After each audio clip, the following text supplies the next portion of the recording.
Thank you, Mr. Tim.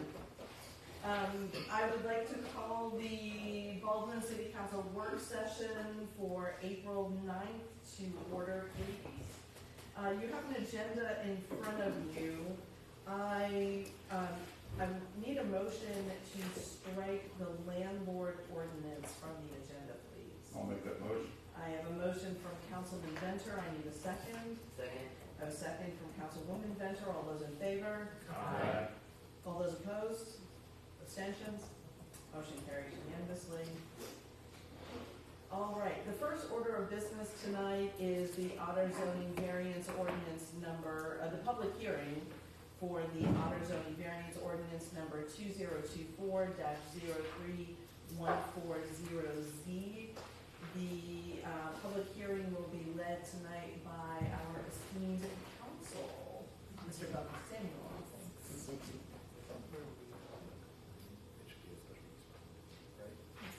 Oh, no, yes,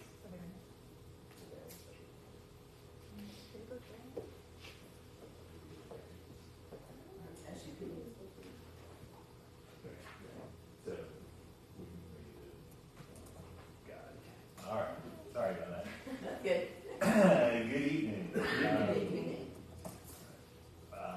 At this point, it is my honor to open the public hearing regarding the ordinance number 2024-03140Z. It is listed as a zoning variance request, and the ordinance that you have in your package indicates that. After review, I think there will be a need for some revision to that document for final approval. I think actually under our ordinance it will be, if you approve it, it will be a grant of a special use permit rather than a variance.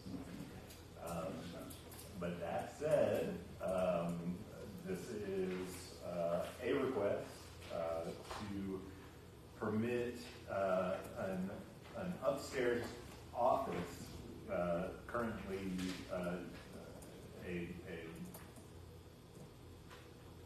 upstairs office into a one-bedroom apartment, and this public hearing is required without regard to whatever changes we make to the ordinance, whether it be a variance or a special use permit. The public hearing satisfies the zoning procedures law requirement for both of those eventualities. So at this point, is there anybody wishing to speak in favor of the application ultimately for a special use permit to allow the upstairs office in the property to be converted to a one-bedroom apartment? Hearing none. Is anybody opposed? Also hearing none, I think it makes sense for us to leave the public hearing open while you have your business meeting, and we'll readdress it at the appropriate time. 6:34 you have? Yes, ma'am. All right. First item of business, old business, animal control updates. Ms. Woodmaster, are you leading us through that, please? yes. Would you like to stand over there? Yes, Although probably our little fancy iPad can hear her. And then more is about the audience or audio. But yeah. I'll just talk very loud. Very good. Good evening. Good evening. It's not like I come ready. Kindergarten. All right. In your packet on page 1, you will find the IGA for animal control services with the county. From our last meeting, page 1. Yes. From our last meeting, there were 2 recommendations made by council, and I said that I would take those back to the county to determine if they were willing to accept either one of those proposals. The first proposal being to change the language in the terms section that indicates, if you turn over to page 2, under Article 3, compensation. The city shall pay to the county the sum of $18,455.58, reflecting the net value of actual cost less tax digest contributions from the 2023 digest. We asked them to amend that language to reflect the gross digest percentage, which was the actual number that they used to calculate the animal control rate, not the net digest contribution. Those two things are not the same. So we asked them to modify that and also the termination date of June 30th, so that we can renegotiate an agreement based on the conversations that we've had over the last year. They denied that advice. The second option was to pay the In proposed... 250 feet, take a right on Willingham Avenue. Sorry. I was up there and I couldn't figure out what was going on. I'm so sorry, guys. So the second option was, at the request of council, one of the recommendations or one of the suggestions that the county gave us was that if we wanted to terminate the animal control services, we would have an invoice for a $1,400 a month per month basis that the service was rendered, leading up to April 30th. That rate of $1,400 we proposed paying that rate for the entire year because it was not based on anything. And remember, for those of you who haven't tuned in recently about animal control, we are trying to defend what dollar amount from the county millage rate impacts animal control budget and how we should be paying the difference from what our taxes covered, from what our residents covered, and what they've been covered. They denied that request also. They proposed the original agreement at $18,455 and 58 cents with the termination clause. It automatically renews. It's payable every year by September 30th. And they indicated that they wanted to keep, they wanted to treat all cities in the county equally. So with that, the proposal before the council is, what would you like for us to do? We can accept the agreement as is at $18,455.58 with language that is not true to what that payment is, with it stating net digest contribution, which it is not. We can decline animal control services and not engage and not re-engage and pay the difference of $1,400 for the 10 months of the services rendered. I have some, as usual, have a few things to say. However, I will start by saying that I did have a conversation with all of the commissioners, except for Mr. Tinch. I wasn't able to reach him. But I did have a conversation with all of the commissioners, and so animal control service is part of the service delivery strategy that we negotiated several years ago. I was very new on the council, didn't really even know what I was doing at that point, and there were several things in there that were negotiated that I think I probably would negotiate differently now that I'm a little more tenured on the council. So that said, the commissioners were all very, very gracious. They really didn't know a whole lot about it because they rely, like we do, on our professionals to advise us. So, through this whole thing, we even explained to them that you guys actually should be collecting more from the cities. And if you are having trouble with your budget, you don't have enough to make ends meet, why are you not collecting the $178,000 from the cities rather than just getting $48,000? So, who are we? And they were very surprised, what do you mean you want to pay more? No, we don't want to, but what we want to do is what's right. So that led into conversation about what's right and what's wrong and getting things right. And I think that this is a small part of a larger conversation that has has to be had, which is service delivery. Service delivery includes our fire, our police, our roads, animal control. There's so much that is a part of that conversation. And I think also, part of where things get lost is that we get, ever so often, newly elected officials that, like me, when I was new on the council, didn't really understand it. And so how can you really negotiate that effectively? So that, I had a conversation with Chairman Akins, and it was a very good conversation. He says, look, we really give the cities a discount because a lot of them don't have the money to pay for that. And and also Commissioner Mueller echoed that and said, we really just don't want the cities to have to pay too much. We want them to have the service, but it does cost. So what that means is that Habersham County residents are subsidizing that, which also isn't right or fair. However, the service delivery agreement is what it is when we negotiated that.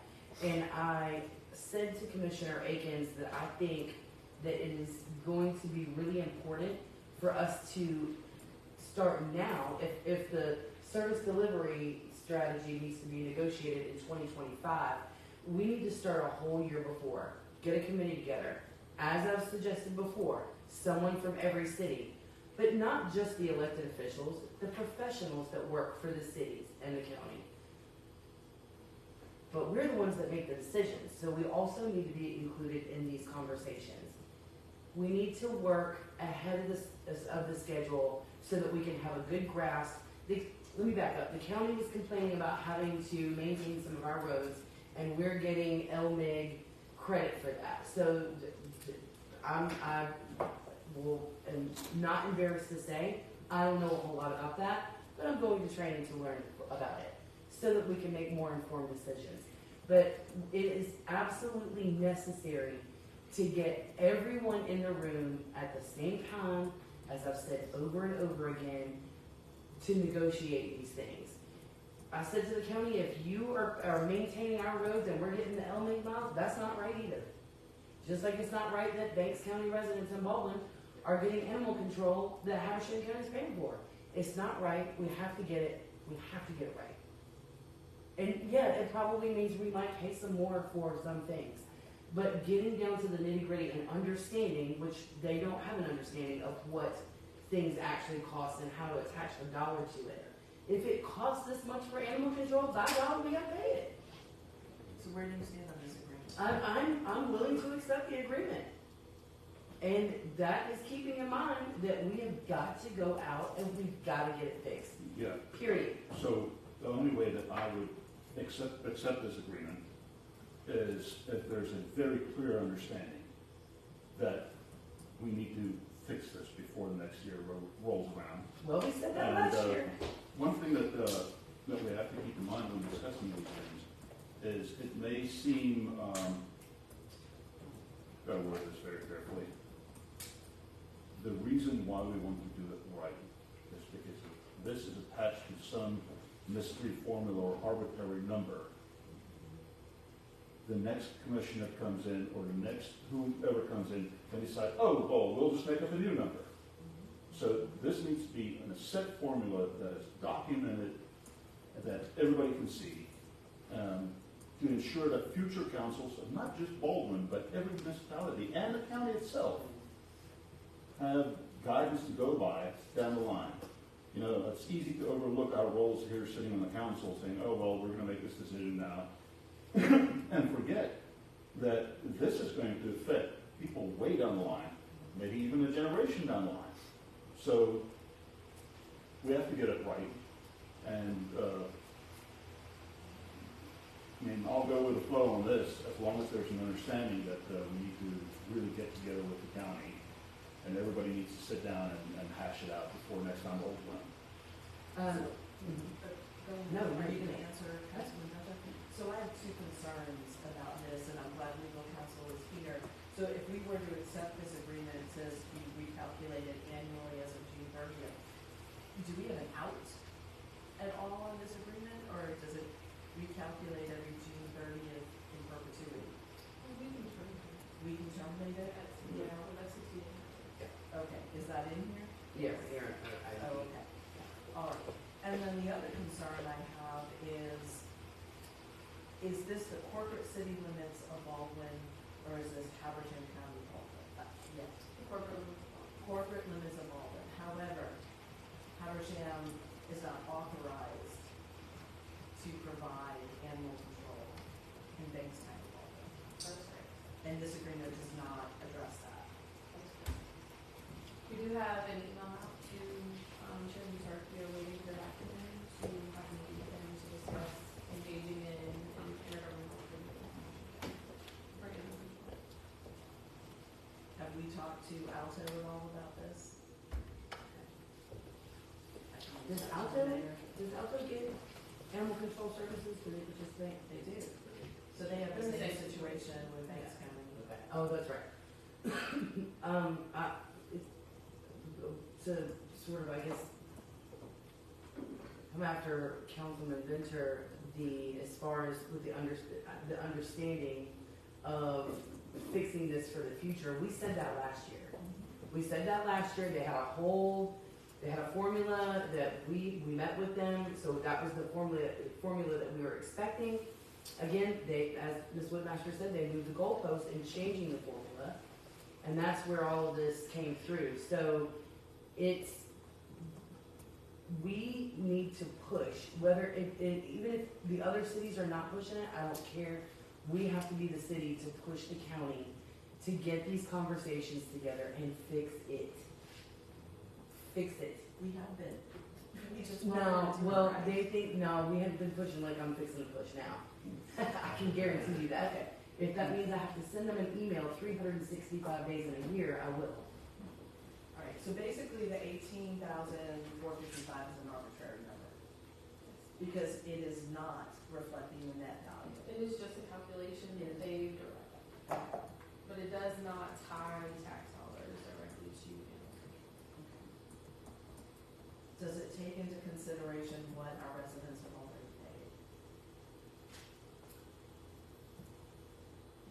That is up for interpretation. Okay. If we decline to pay this, and we could decline to pay it,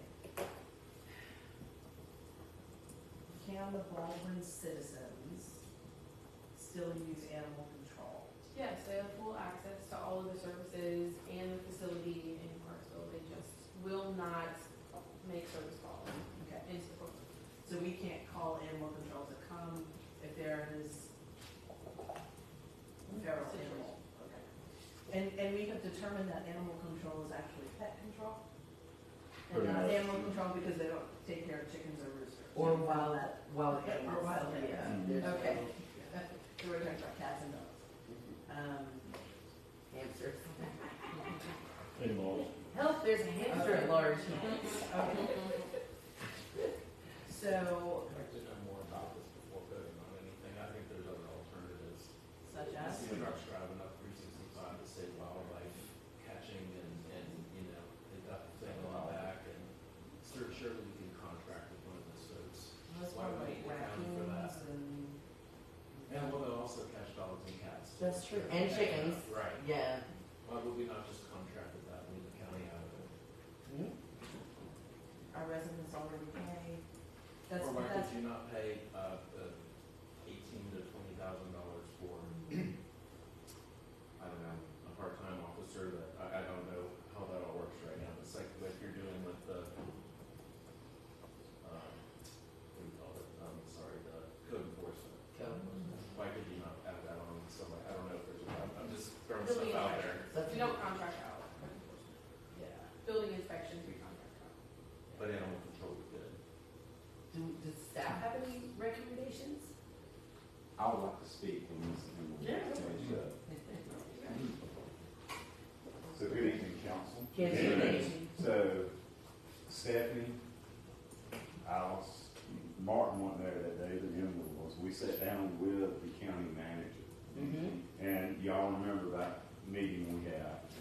So that stemmed from, since I came to Baldwin, animal control has been a burden on us the entire time. So why I wanted to speak is so Martin, Stephanie, Alice, y'all are familiar. Joseph, Kerry, and Eric, y'all don't know about the problems and burdens that we've had with this. So I've received phone calls. I was in bed at 2 in the morning, and supposedly a dog with rabies was near the underpass. So I had to get up. I'm not animal control certified. I don't have a choke stick. I don't have anything of that matter. So what I would have dealt with, depending on where it was at, if it was somewhere I could shoot my sidearm or my rifle, but I also had a shotgun. So if I run into that situation, I'm just going to have to kill an animal right there. And I've had to do that here in Baldwin on a call in Meadowbrook subdivision next to trailers with lots of people around. Put me in a horrible situation. We didn't have a choke stick. So our great firefighters tried to help me with that.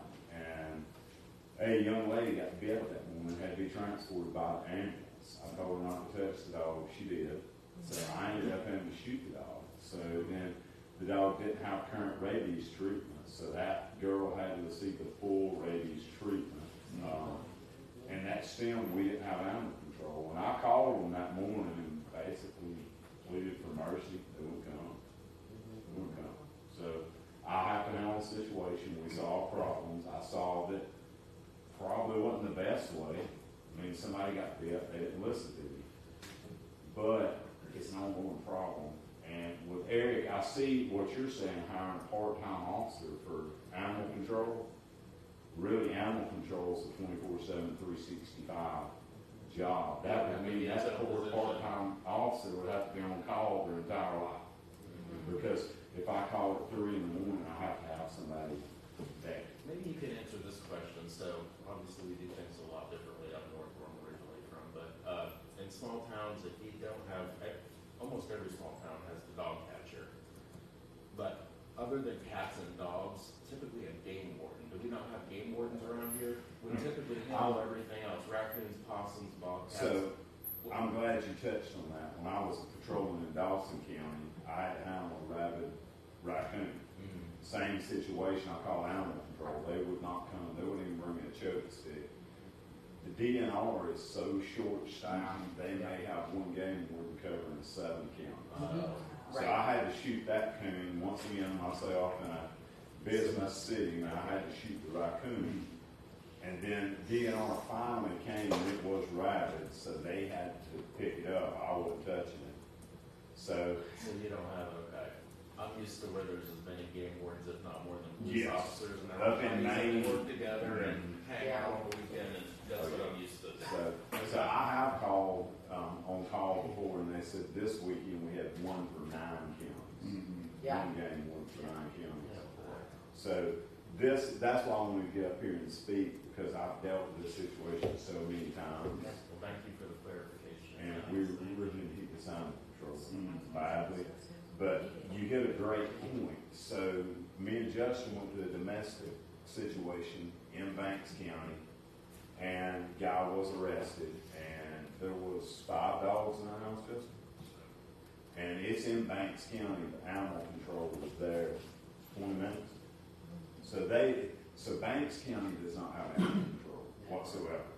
But Haversham Animal Control, when we do sign that contract, they will come into the corporate city limits, but that does need better stated in the contract, in black and white terms. Hey, you're not going to deny us because it's in the Banks County side of law. So, Yeah, because I'm not fostering another dog. Oh, So man. I'm still dealing with the repercussions of the last one. so and you know, speaking with Banks County deputies, their answer for most problems, they do shoot down. Yeah, they do. Right, wrong, or indifference. That's how they handle it. So, and I don't like doing that.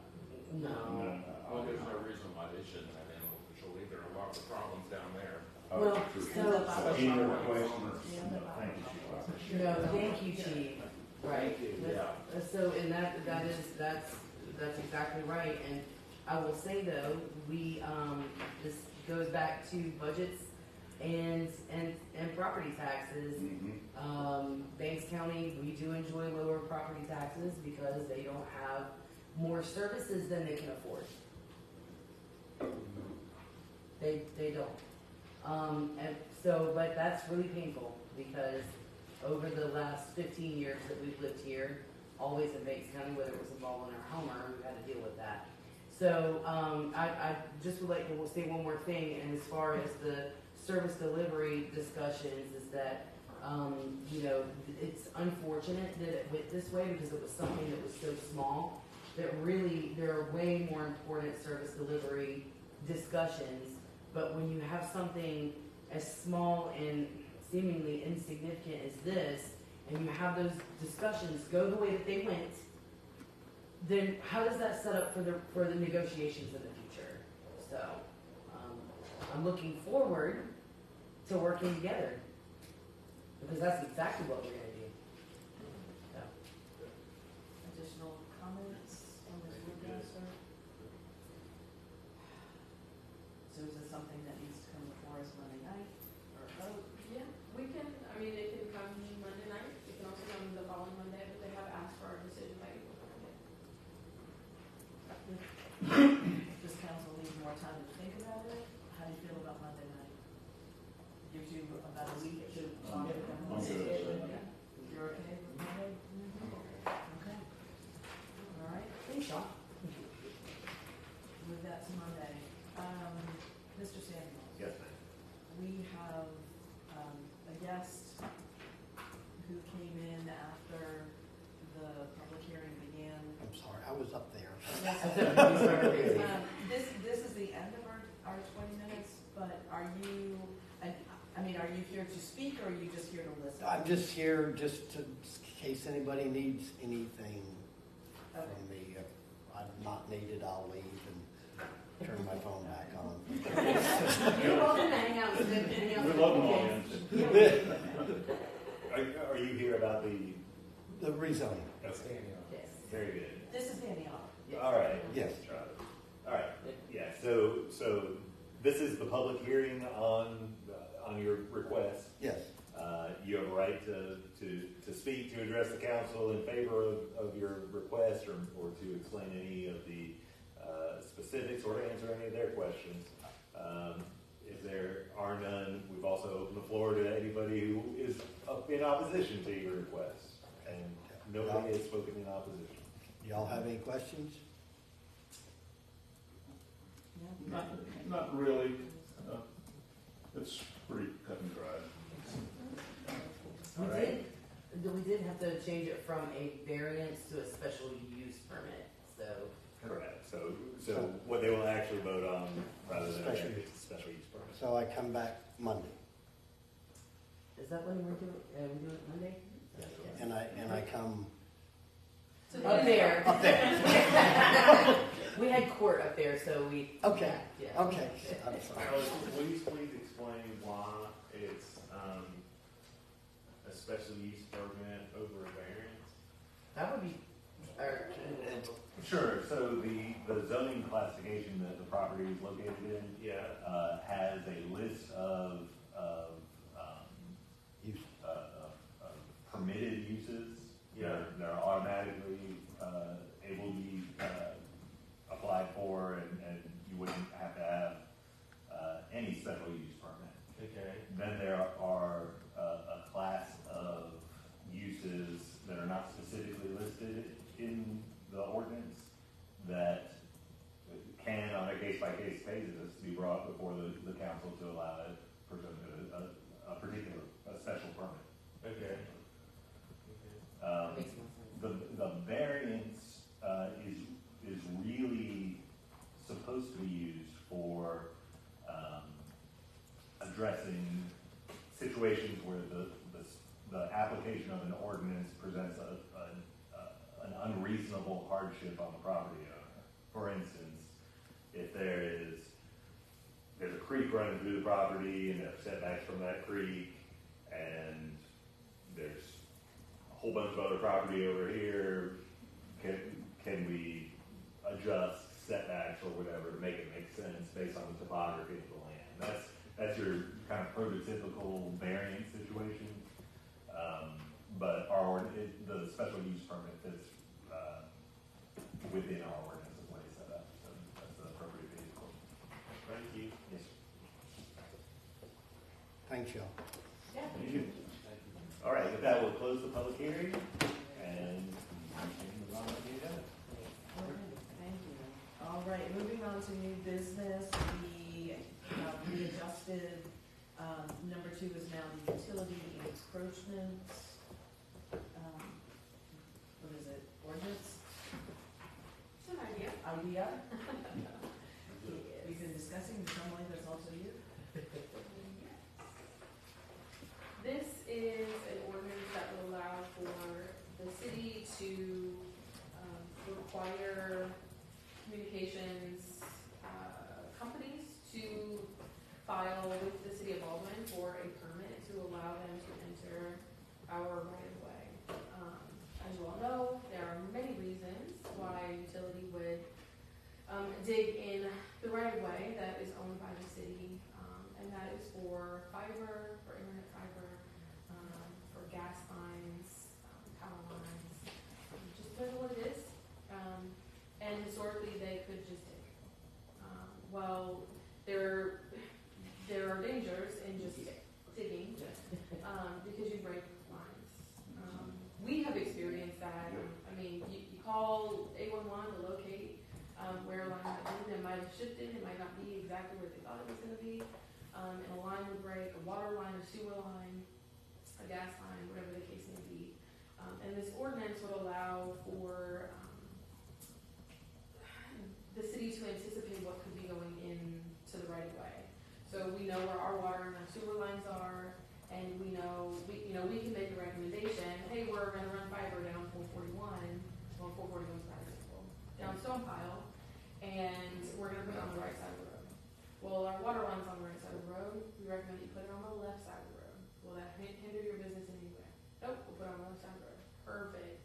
And then we give them that permission to go into the right of way. We know it's going in there, and we have that for our records going forward. So that when we have to go fix that sewer line, we already know who's in there. We still have to call and locate, but we know that somebody has utilities in that right of way.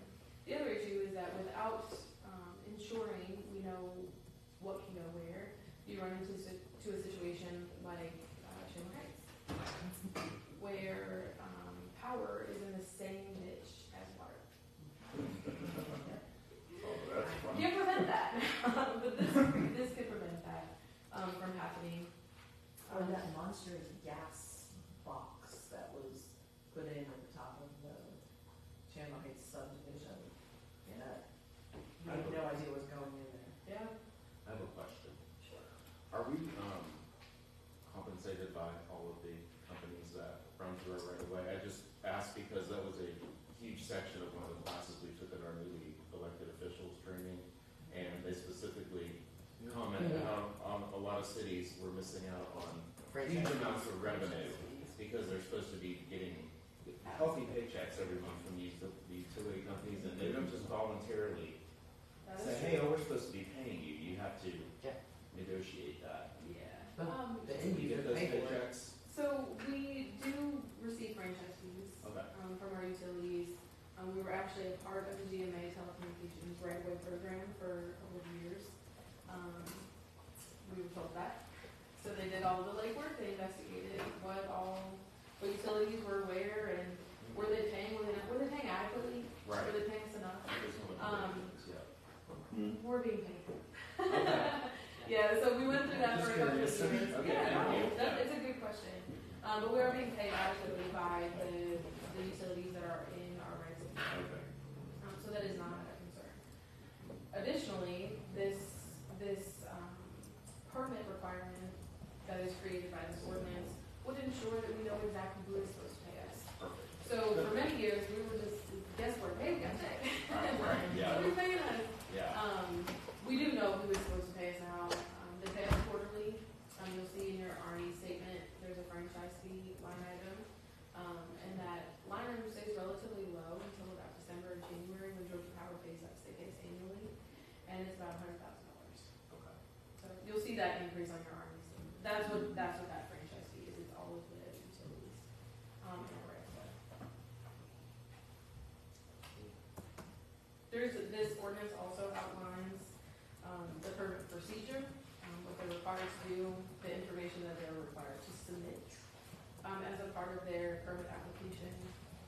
And then, once everything is reviewed and the city approves it, they will be issued a permit. And then just keep us informed with some clauses in there, just ensuring that if work stops, that they let us know. When work is completed, they also let us know. So because it is in our right of way, so there's some rules in here that they do have to return the right of way to its original landscape. Yeah, to the original state. And so there's some requirements for ensuring that they regrass. That would be great, yeah. Yeah. We've had an instance or two where we just had a dirt right of way. We had to go out and lay our own grass, but that is because we don't have any regulation that requires that they put it back how they found it. It's fine for you to be in the right of way. You know, it's a public right of way. It allows those utilities to get to our customers or to our citizens, and we want them to be there. We just want to know where they are. So It helps in planning too. Yeah. Oh, So yeah. with Chandler Heights, was it Kinetic? came Yes. in? And they were laying fiber and kept whacking the water lines. 13 times. Okay. 13 times. Just in Chandler Heights. Just in And so, you know, we didn't know they were going in, so our guys had an emergency. And it didn't Do they need pay to for be. that? Did When who they- pay for it? I'm sure it's your own risk. You know, Yeah, they pay for that when they bust it. our guys fixed it. No. There's mechanisms to be reimbursed. Getting reimbursed it's always a challenge. But it goes both ways. So us paying them and them determining what the damage cost is and assessing the fee and vice versa. So it's But it's a water, it ridiculous. has to be fixed right away, you can't sit around and estimate. Exactly. Right. Exactly, but had we known that they were working in there, our guys could have said to them, watch out, here's where the water line Frankly, is. surprised that something like this is already. yeah. And when this happens, our entire public works department shifted their entire focus onto just watching water lines. Right. So they were sitting there whenever Kinetic was out there. We were out there too. Or HMC. They did that huge install, and every time that happens, we had one or two guys just on the ready, like, Yeah. you want it? You want it? Yeah. And that, I mean, it was a burden on our department. We were ensuring that our infrastructure was safe, but we also can't control where their excavator goes. So, and there was one of the breaks we wound up having to replace like 30 or 40 feet of pipe because it hit in just the right spot and it just Fractured down the line. all the way down. You know, and they're watching out for the homeowners too. One of the homeowners in Chandler Heights had massive damage to the yard. And so, We were out there cleaning it yeah. up. Oh, yeah. So, you know, a little, So this Well, will that's ensure that, that doesn't happen, and when it does, obviously I'll read through it, but, and then when it does, that, who pays for it? Yeah.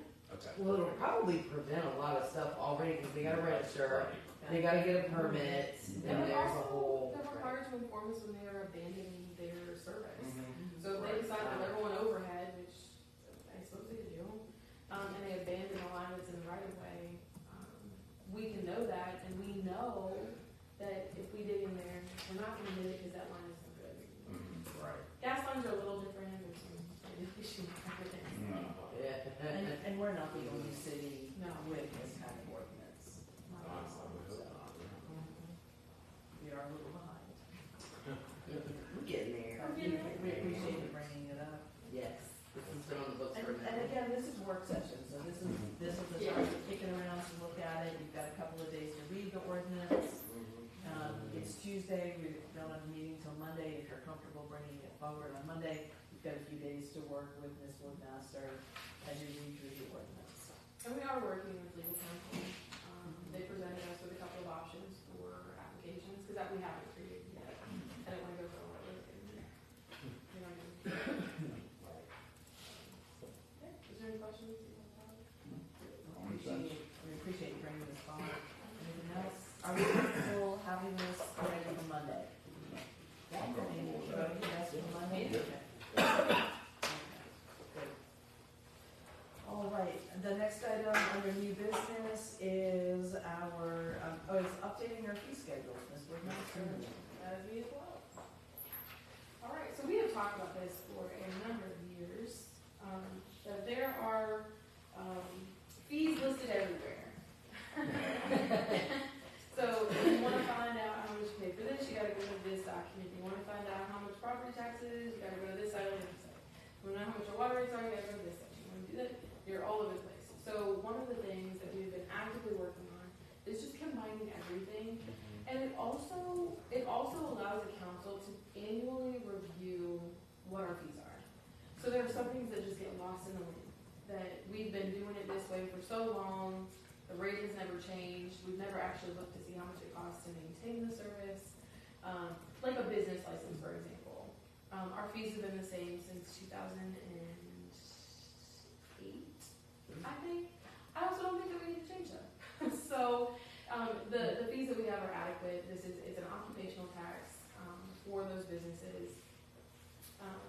Don't think that it needs to be readdressed, but it is something that we should be annually looking at and just refreshing our memories, what our services are, what our fees are, if we need to adjust them or modify them in any capacity. So, what you have in your packet tonight is just that, is a combined list of every service fee that we could possibly think of. I'm sure that there may be one or two that we don't interact with on a daily, monthly, bi-monthly, quarterly, annual basis that may be missed.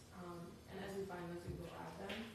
But there are some, as you know, ordinances that we're wanting to change or modify or update, compile, like the alcohol ordinance and the water and sewer use ordinance.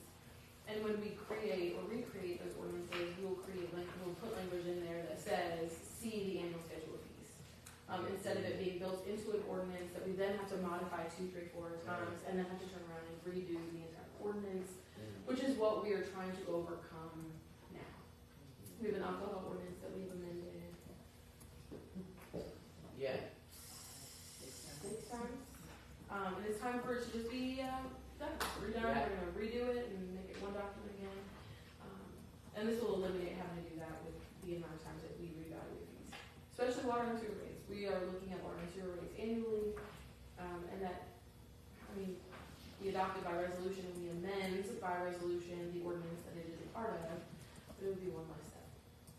So, you'll see on page 16, I did separate it between the general funds and the enterprise fund services, because again, those two funds they're not the same. They are not combined. We do not use general fund money to support the enterprise. However, we do use the enterprise fund because that is our business to offset the cost of our general funds and lower the taxpayers' dollars to the city. So on page 16, you have the general fund fees.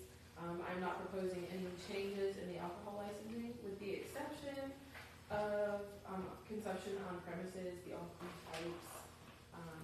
This fee was listed as $21.50, which is the same as the 2 of the 3 types of alcohol, and it just doesn't follow the trend of every other section. So I propose that we change that to $2,500. Doesn't have to be. You don't have to do that. Just an option. We also don't have anyone that currently has that license, so this impacts no one. Then we have other licenses that are associated with alcohol licensing, like Sunday sales, wine tasting, prime wine package, farm winery, so on and so forth. Does Again, the permit last a day? no, the alcohol license? It says per permit. So there's only those 3 that are per permit. The wine tasting is if they're actually hosting an event. They get a permit for that to pour the wine, because it's a wine package store, it's not a winery. Okay. So the package, which we don't have any at this time. And then the temporary special event permit is just that. It is because somebody is holding an event, and we don't want them to have an annual permit to have a daily event, because that's just an annual Right. license. I guess it's per event and not per day, right? Right, that's right. Okay. And then the caterer permit license, it's per permit because it's the number of people that need them. So there could be 7 caterers that need a permit. Okay. Thank you. But the rest of them are annual licenses that are permitted. I've got a question, if I may. Let's talk about convenience stores, because I've had 2 convenience store owners now approach me about this. swear if I ever run for office anywhere else, I will wear a mask every day.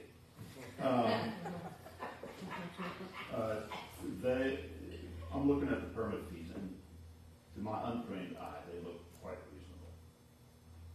Other than I think that there should be permit fees, but that's a different matter altogether. These are annual fees. Do we know if they're in line with municipalities around us, or? Yes. I mean, it varies Yeah. between cities. It's also dependent on what your staff can handle. Gotcha. So the alcohol licenses that we issue, and the reason and the why we came up with the fees that we did is because there's staff that are constantly checking to ensure that they are complying with those. Gotcha. We have in the past, on many occasions, had to go back 2, 3, 4 times to a company to let them know that, like, hey, your cooler still isn't labeled with no under 21, Gotcha. and you gotta do that. And so it's really contingent on, how often are you engaging with that license? Is it necessary? Why do we have a license in the first place? And that is to ensure that they are complying with the law, that they're not going to our underage residents, Yes. that they meet all applicable laws for the storage of alcohol, especially in a gas station. An issue that we've come up with quite a few times is that when you walk into the freezer, which not many public patrons would walk into the freezer, but you can't block the walkway, Yeah. right? And so that is an issue, and we have to make sure that that's not happening because you don't want somebody to get stuck in the freezer and have to fire. So there's things that we go out there and look for annually, and if there's a reason to believe that they could be serving or selling to an underage resident, we want to do our due diligence. So it really is contingent on how often you're engaging with why that license even exists. So it's hard to say, well, Clarksville and Tallulah all charge this, why don't we charge this? It could also be the number of licenses that they have. So a city that has 27 licenses may have a lower fee or a higher fee depending on who's actually looking at the license and going out to the businesses to make sure they are compliant. Yeah, so my guess, looking at this is for a small convenience store, the malt and wine at $13.50. In summer, I might block the walkway out of the freezer myself. I was gonna say, I would like to be in the freezer if there was a fire. I was just kidding. Okay, thank you for answering that question. Sounds like a great place. Okay. So there's miscellaneous fees on alcohol licenses. We did increase, I am proposing that we increase the annual building inspection, $75. The last time we increased that fee was in 2012, and it just costs more for us to go out there now. That also includes their fingerprints that they have to go get annually from the sheriff's department, and those fees have increased as well. So that's why that is going up. Along with the alcoholic beverage employee permit, they have to go and get fingerprinted as well. Okay. Occupational tax, this is the one that I said, I don't think that there's any reason for us to change these unless the council feels so inclined. There is one in red called peddlers, canvassers, and solicitors permits. This does not exist in Baldwin yet, but I would like to propose it, so that's why it's on here, for the council to consider. This just ensures that people who are going door to door have been, for lack of a better term, vetted. That you know that somebody who has this badge is safe. That if you open the door, they're going to come talk to you about Avon or selling newspapers or they're a political candidate or whatever the case may be. You know when you see that badge that they're okay. I don't know about you, but I'm a millennial, and when somebody knocks on my door, I hide. And once they knock, I'm more inclined to agree with them, depending on what they're after. So Yeah. that is forthcoming. Not a requirement. It is just something for the council to consider.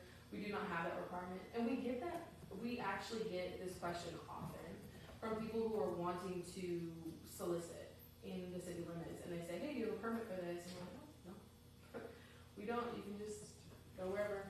This is also for those individuals who sell goods and services on the side of the road. That they are okay. It's okay to do that. who has a brick and mortar, would pay the same fee as the person who's selling it under a tent.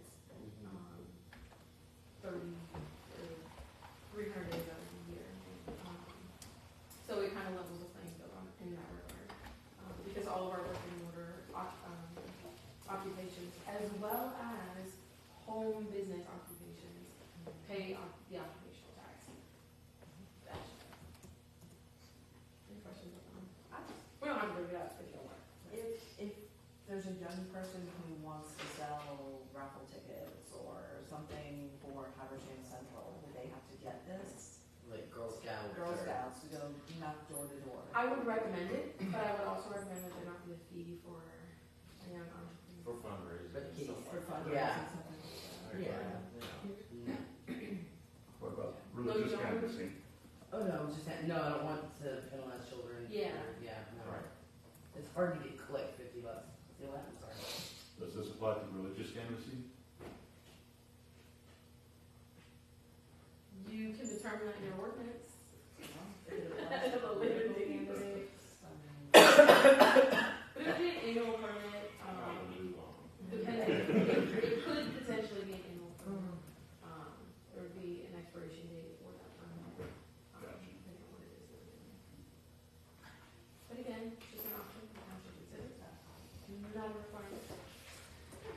All right, so we do have a duplicating or printing fee. This is $3. If somebody asks us to reprint a tax notice, this is typically agencies who are requesting them in bulk. We often don't charge them for print services. If somebody needed a copy of something, we don't charge them for that. That's not what this is. Yard sale permits, we do require those. You're allowed to have 4 of them a year. There is no fee for them. We just need to know that it's happening. Again, we don't want somebody to create a business on the side of the road selling 50 carrots. Yes. Everyone else has to pay the occupational tax. So then we have the property tax. I will include, Aaron and I talked about this. I only included the Baldwin millage rate, but we can put both Habersham and Banks County on there. It obviously would change annually. My hesitation in even putting it on there at all is that we do not adopt the millage rate the same time that we adopt the fees for the next fiscal year. That typically happens in ideally July, August, but sometimes September, depends on the county. So we can put it on there, we don't have to. That is just what the current millage rate is for the city, and then Banks County is reduced to offset the lost collections. I did list on here the property tax exemptions that we have, just so that it's, again, in the one spot. Police, GCIC, we have accident reports, background checks, and incident reports. If there's anything I'm missing, we'll add it, but those are the most common requests. The training facility, as you know, cities pay $1,000 and counties pay $1,500 to utilize the fire training center. That's not only. Then we do have community room, Mitchell Gailey Park, farmers market, rentals. You can reserve those. For a resident, they are free to reserve. Still reserve it, otherwise you can't use it. The pavilion, you can go out there, but if somebody has reserved, that's it. Non-residents, there's an associated fee for those rentals. There's a cleaning fee if the facility is not left cleaned, as instructed by the rental agreements. Same thing with damages, and then the cancellation fee as well. Cemetery, our plots are $600. You're welcome to change that if you like. I don't think that there's an issue. Things worked thus far. What we have not charged for in the past is coping permanent structures. This would include benches. The reason I recommend, we instituted the permit from when we adopted the new cemetery regulations. We did not institute a fee. I'm recommending that we institute a fee because we spend time to ensure that they can put it where they're proposing to put it. So we're going out there looking to see if it can go where the customer wants it to go. But in addition to that, when our public works guys go out there to mow, they're either having to go around it or hoping they don't hit it. They don't, they gotta move rocks out of the way so that the rocks don't hit whatever proposed one that comes forward. There was a rule at a certain time where we were only allowing the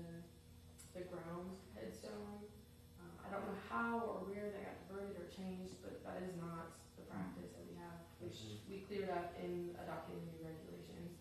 But you can coat your plot with granite or marble.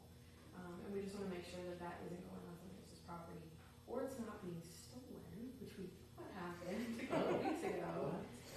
Turns out it was just buried. So it had been there a long time and the grass had covered over it. So, but Aaron had to go out there and dig a little, and then we couldn't find it. And then did we send somebody else out there? I think Whitfield went out there and found it with a probe. so. It takes some work. If you've not been to our cemetery, I would love to take you, and you can learn all about it and why we need to pin all of our cemetery pieces so that we know exactly where they are. Right. Historically, that doesn't happen, but slide that in there. You're entering budget conversation. And then we have building and planning. These are the zoning map, special use permit, variance request, annexation to annexation. And then the zoning verification letter is new.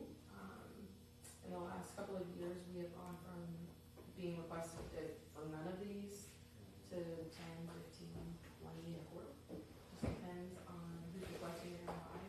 It is important, and we like that people are doing zoning verification, but they do take time to prepare and look at to ensure that the zone that they're requesting is the zone, that there isn't any special use permits on that property. 10-year plan, I would love to have a zoning map, an interactive zoning map that we click on it, it lists all of the special use permits or variances that exist on that property, but until then, we have a map and a binder. So we do have to go through that. But again, this is a fee that you can decide you don't want to charge. Then we have residential permits for building. The only recommended changes are the creation of an accessory structure shall structural something to like a fence or a deck or storage building that doesn't have power. Nothing, there's no build out required. That would be that first one. And then the second one is a build out where a CO is required. The reason that there's a difference is that one requires a certificate of completion, which does not anticipate that any humans would be in that building for an extended period of time. The CO would anticipate that somebody is in the building. And certificates of occupancy are important for our fire department to know how many people can be in a building that they should be on the lookout for, and if anyone would be in that building anyway. Like, of course, we would check the storage building to ensure that nobody was in there, but if the door were closed and the lights were off, we would anticipate that no one would be in there. So that is why there's a difference in the fees for those two. And one requires 3 inspections and one requires 1. And then the certificate of occupancy for, a temporary certificate of occupancy is $150. Right now it's $100.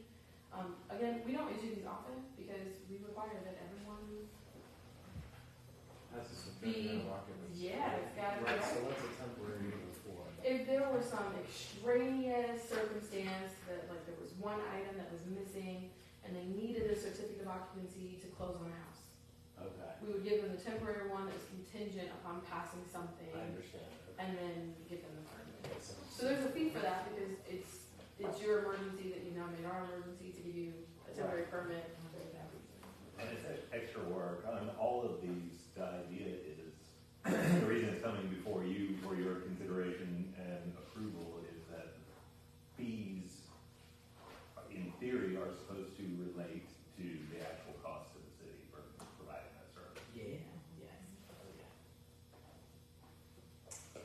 Okay. On page 19, we have concept plan review. This is prior to an application. We have the same, and I'll add it on here and missed it. I do apologize for that. Concept plan review fees are waived if the project happens, but they are owed if they do not. So I'll make that in there, or write that in there. We don't currently have it in there for residential, but we are spending time investigating and looking at plans for customers, even when they don't submit a complete application. Because we want them to build it, and so we will do everything we can to help them, even though we require a complete application. we all know that every property is different and has different circumstances, and we want to be amenable to all of those different variations, but it does change the workload of the day, depending on what's being requested.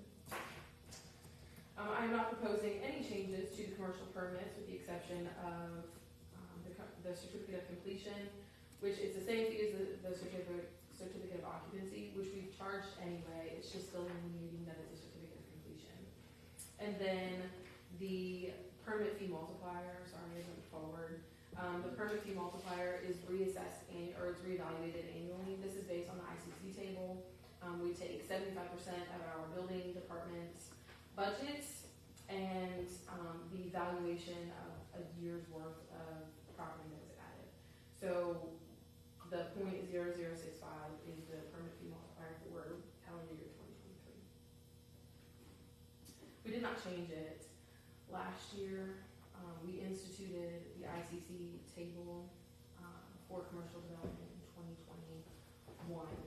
We did not do it in 2022 because it was such a transition from the first one to, from what we initially charged to the ICC table, and now it's established. So that will happen annually as well. Any questions at all? And then you have development review and inspections. This comes directly from the minimum development standards fee schedule. It is just listed on here. There's no proposed changes to that one.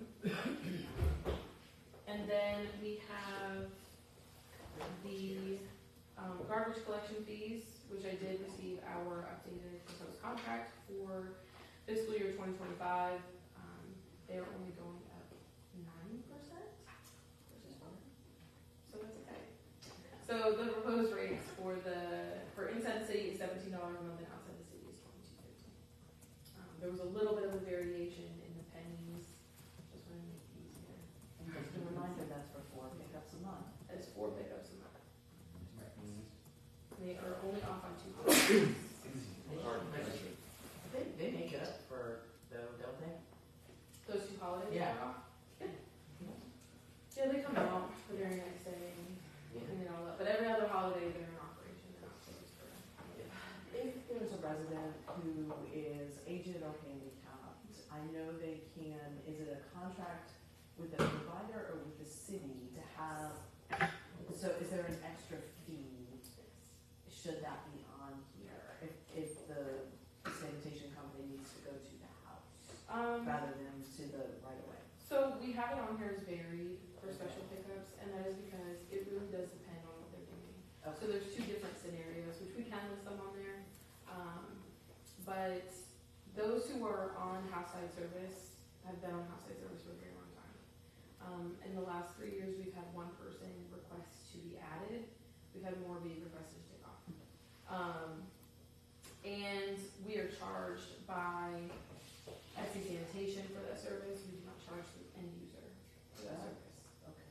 And that is because most often, the people who are on 98, I would say, % of the time, the people that have house-side services because they own a gap, that they cannot actually take their can to the edge of the road. So the driver will get out of their vehicle, go down and pick up the can, bring it up there, and take it back. That is a fee that we have always absorbed.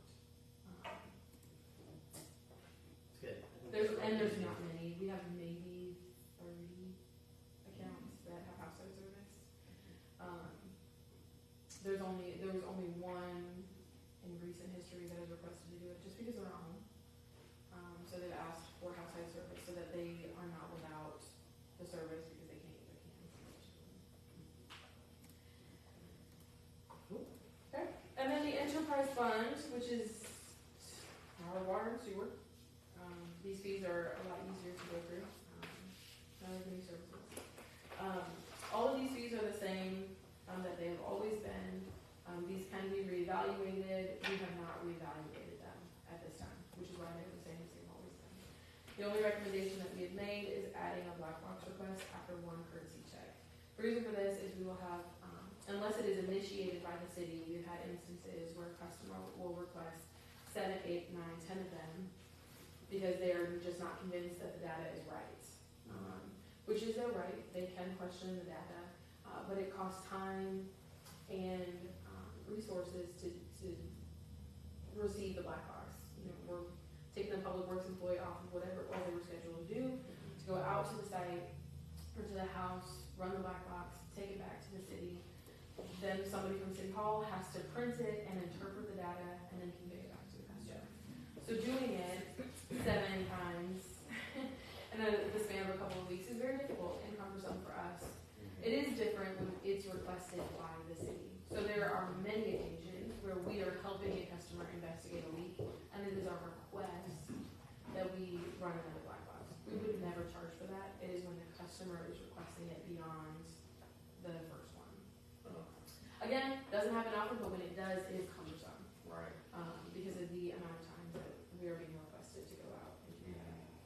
We also do not currently charge for a meter bench test, which if, for those of you who aren't familiar with that, when a customer is convinced that the electronic system of the meter is incorrect, we tell them that we will take the meter out of where it is and test it. We will run water through it and ensure that it is working the way that it was designed to work. And there's an accuracy rating. How many gallons did we put through it? How many gallons did the device read? Again, takes time. It doesn't happen often, but when it does happen, we are encumbering that cost. To remove it from the ground, plug the meter to stop the water, go to the street shop, run the test, take it back, reinstall the meter, and then convey that information back to the customer. They're not charged for that. There needs to be an element of people that our guys are doing the water. I do agree. It's never happened. So I can bring that to Scott, and he can quantify that, to determine what that rate should be, and we can propose that. Is it ever found to be faulty? We have, it's not possible for them to be faulty. There's been maybe 2 in the last 5 years that were really, they're messed up, and we send them back for warranty, because something in the mechanism just wasn't operating right. Customers are never charged when it's a meter error. Okay. The accounts are reduced for that reason, which is why you'll hear people say, well, it's something wrong with the meter, and I don't want to pay that. But it's not the meter, we test the meter. And most often, the issue, it's not a meter, and meters, as soon as you put them in the ground, they start not working as accurately. Because the impeller inside it will just get run down from all of the water, because water is acidic and it's going to constantly rotate. And eventually, you are paying for less water than you're actually using. Yes. When we pulled out, No. when we pulled out, so we did a huge meter change-out program over the last 7 years, and about 2 years ago completed it. When we had one meter that we pulled out of the ground, it had been in there probably since the 70s. Like it was an old meter, and we ran a test on it to see how accurate it was. It read 23% accurate. Right. So they had a low water bill when we put a new meter in. They were crazed that their bill was so high, but it was because they weren't actually being charged for the water bill. So Scott, Joseph, Scott, we have, as you can imagine, we get people that complain about their water bills being high and don't understand that leaks can happen within the ground. So I had Scott take apart a meter for me, and that propeller that she's talking about, when it wears down, we're the ones that, the city's the one that the detriment is to, because they're getting more water than what they're paying for. And there's one in particular that just does not get that concept. And it doesn't matter, you can explain it until you are blue and then purple in the face, and they won't get it. So it's unfortunate that. That's true. So I do also have on here the current water rates. The water group committee is still working on adjusting those rates. Those are forthcoming, but for the sake of this document, the current rates are on here. You'll see in red, industrial sewer surcharges are pending approval from the water and sewer use ordinance. I'm hopeful to have that ready to present to council by the end of the month. We're going to talk about it at retreat, and the water committee is also talking about it next week to make sure that everything is ready to be presented to the council. We do have existing sewer surcharges for industrial waste. I just did not include them because they will change with the adoption of the new ordinance, and they are cumbersome.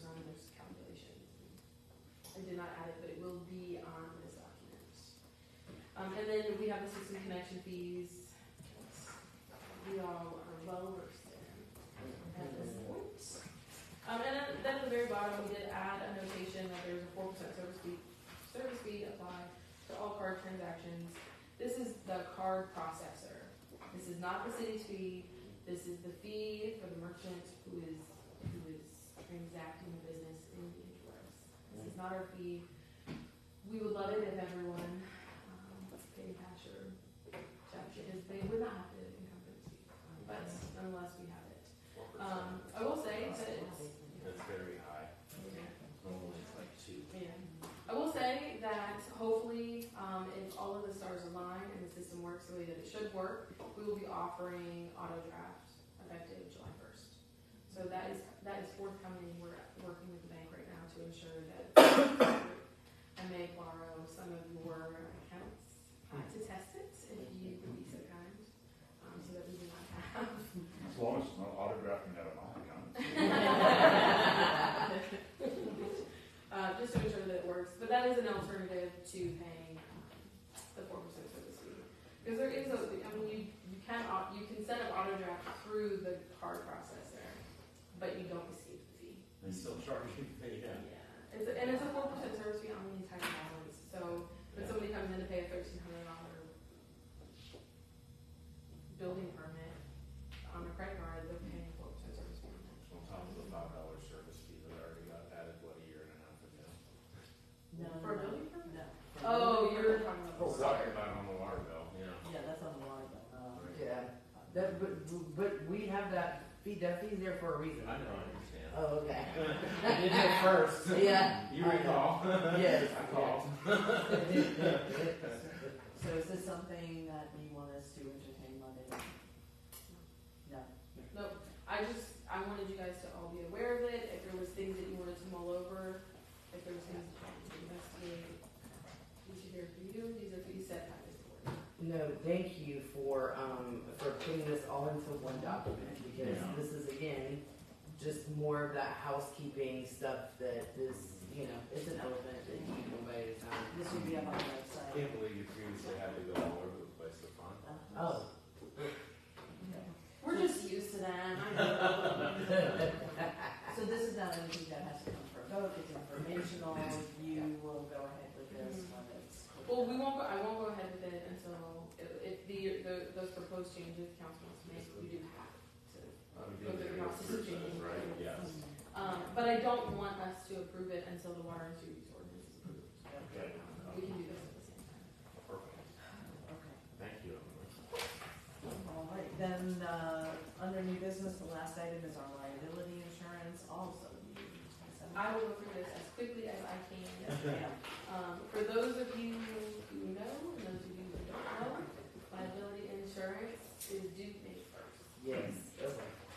And GERMA is the Georgia Interlocal Risk Management Agency. This is a not-for-profit agency who collects premiums for insurance for local governments and then uses those funds to pay claims.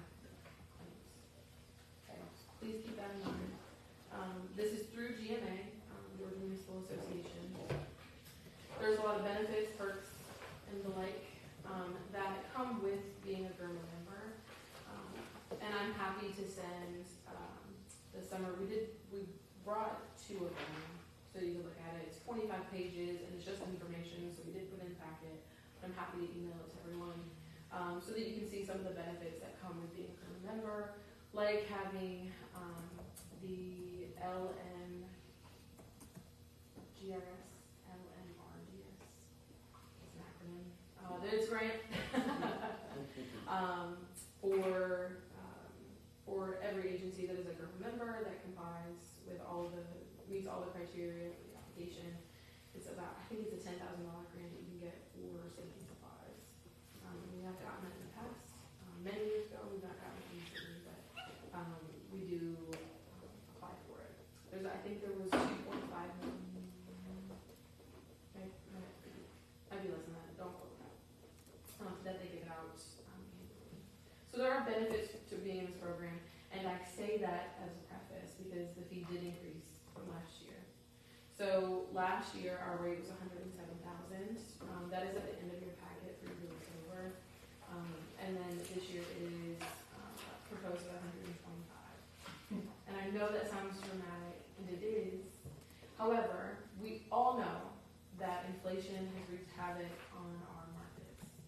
And it has impacted insurance as well. Every way. Yeah. Consider, an auto accident, having to buy all of the material to fix it. All of those costs are gone up. Those costs they have to bear on it. So they actually had one of their actuaries go through and they audited all of their financials.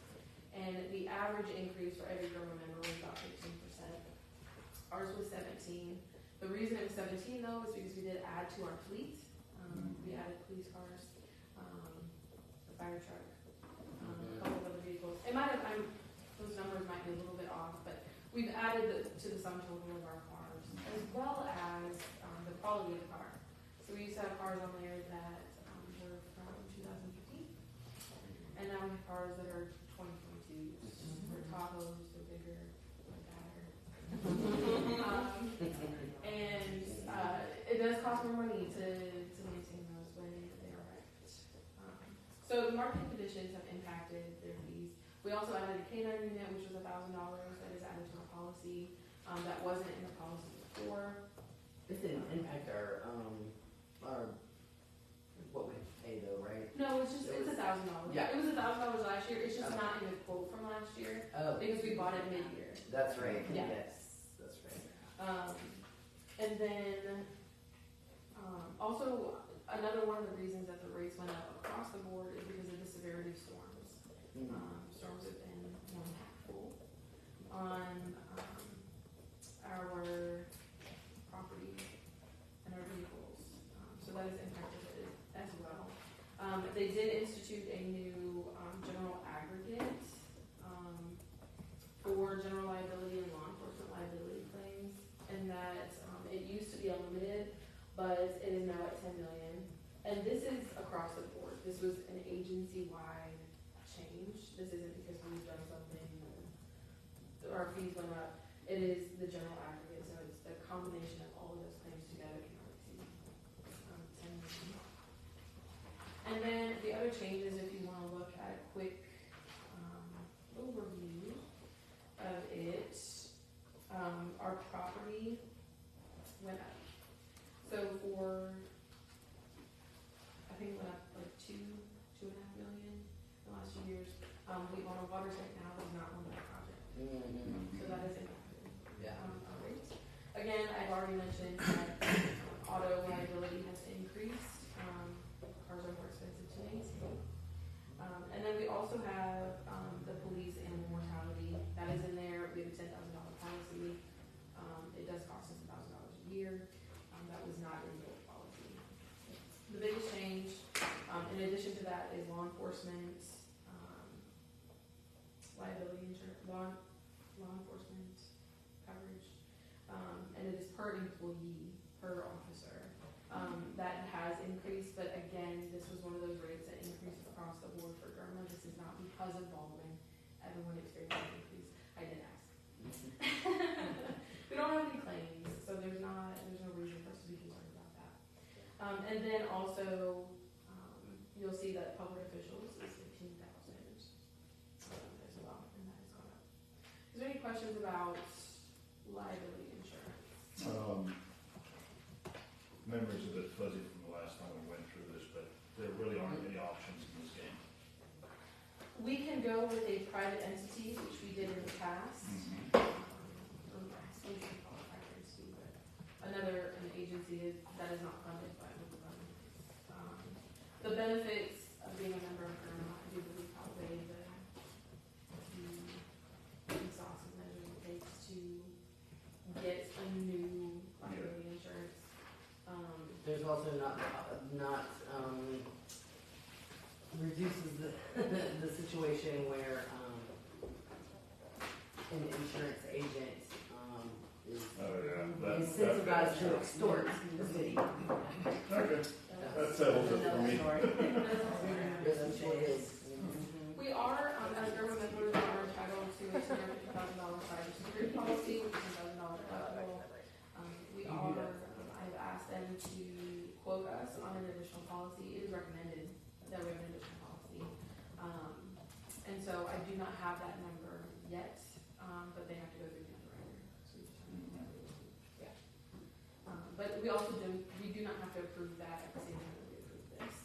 I will also add that our liability insurance is split between the enterprise fund and the general fund.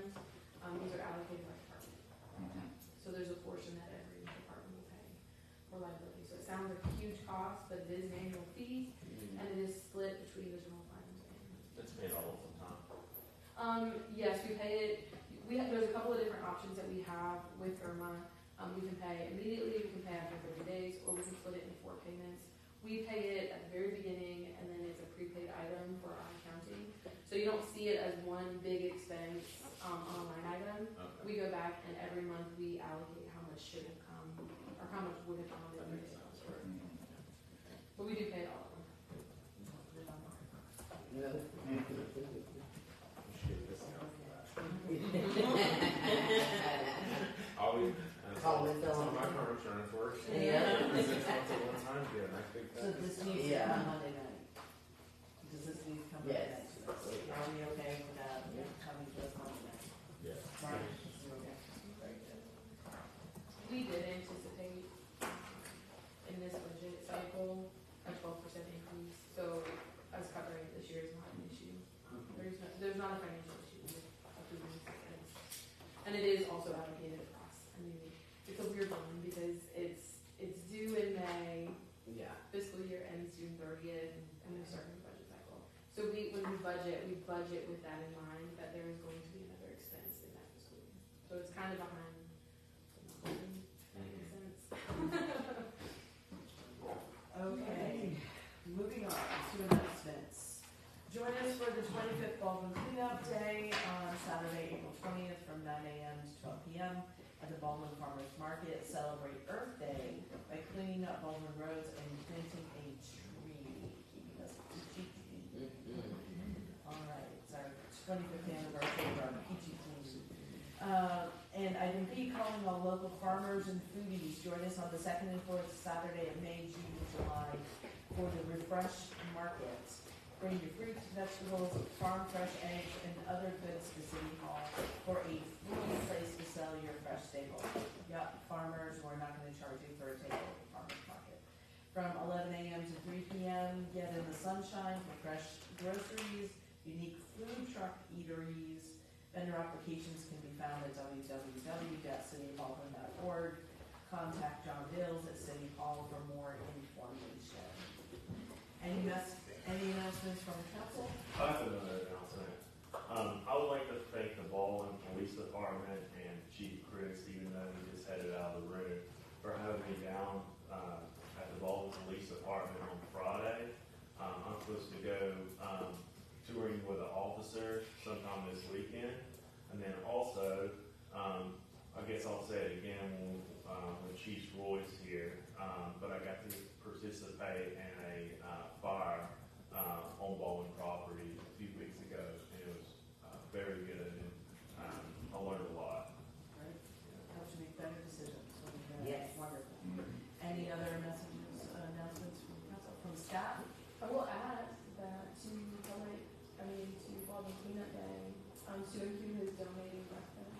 Yeah, that's nice. I love that. You're such a great community partner. Yeah, they were. Even Stu and Q. Yes. Oh, yeah. for Great sure. coffee, good. Yeah. Okay, anything else?